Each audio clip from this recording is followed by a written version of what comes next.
সাগর নদী শ্রীমন্ত শঙ্করে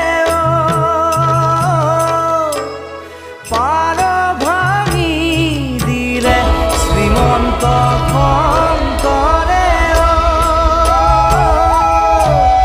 পার ভাঙি দিলে বহে ব্রহ্মাণ্ড কভেদি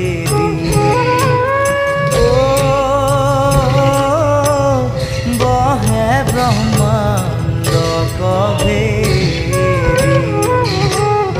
গোবিন্দর প্রেম অমৃতৰ নদী বহে বৈকুণ্ঠৰ পৰা চাৰি পুৰ